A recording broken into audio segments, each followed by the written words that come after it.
Après l'enregistrement d'un personnel, c'est assez simple. On accède à ce formulaire comme celui des étudiants d'ailleurs. On va renseigner donc son numéro d'identité nationale, sa nationalité s'il y a besoin, son numéro de téléphone, son nom, son prénom, son genre aussi bien sûr, sa date de naissance et son adresse email personnelle. Et éventuellement, ce n'est pas obligatoire, un numéro de téléphone secondaire.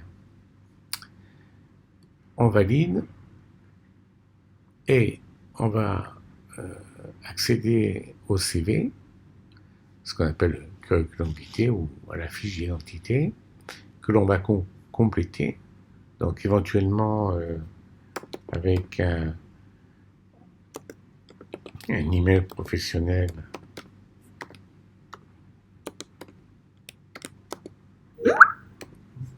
Voilà. Ensuite, on va donc pas pouvoir plonger la population parce qu'on est dans une population fermée d'enregistrement des personnels. On va sélectionner une photo d'identité. Cette photo d'identité, alors je vais en chercher une. Voilà. Bon, je vais mettre la mienne.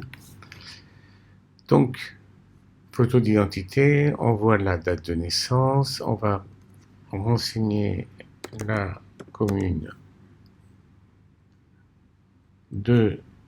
et éventuellement le village. Bon, là, dans le Dakar, voilà, pourquoi pas. Un complément éventuel, mais qui est un champ libre. Ici, la commune d'adresse en ville, donc si on met Zig, on va sélectionner Ziguinchor dans la liste. Ici, on renseigne le complément quartier-secteur éventuellement. On continue à dire quel était mon dernier établissement fréquenté d'enseignement, quel est mon diplôme. Bon, je suis un personnel de haut niveau, donc j'ai un doctorat. Le libellé, pourquoi pas en maths. L'année d'obtention, pourquoi pas en 2005, admettons. Le domaine du diplôme, tout ça, c'est pas obligatoire, mais effectivement, on peut le renseigner. Ça mange pas de pain, c'est des informations qui pourraient être intéressantes. Donc, la mention, allez, on va être sympa, très honorable. Voilà, on a détecté c'était un bac+8, que la langue d'enseignement c'était le français, mais que d'autres sont possibles. Voilà. On est obligé de renseigner la personne, nom, prénom de la personne à prévenir en cas d'urgence, de mettre le numéro de téléphone, éventuellement un email, mais le numéro de téléphone est obligatoire, et puis de compléter d'autres informations sur lesquelles on ne va pas s'arrêter, mais qui ne sont pas obligatoires, mais qu'il n'est pas inutile de renseigner. J'enregistre, et comme je suis un personnel, eh bien, je vais définir à quel statut j'appartiens. Alors là, ça va être corrigé. Il y a 2 cas de contractuels. Il n'y en aura plus qu'un, parce qu'au Sénégal, il n'y en a qu'un. Enfin, à Ziguinchor, il n'y en a qu'un. Et donc là, je vais choisir par exemple fonctionnaire. Je vais mettre un matricule bidon ici, mais un matricule qu'il faudrait qu'il soit unique au niveau du système d'information. Attention, c'est important. J'ai été affecté à l'université. Je vois que là, il faudra corriger MESERS par MESERI.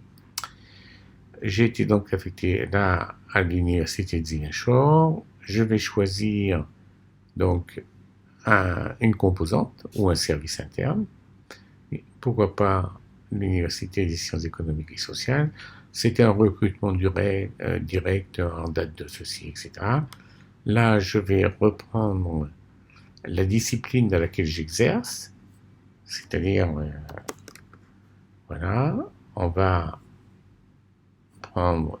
conserver la même discipline que celle du diplôme. Catégorie d'emploi, donc c'est catégorie A. Le corps, on va prendre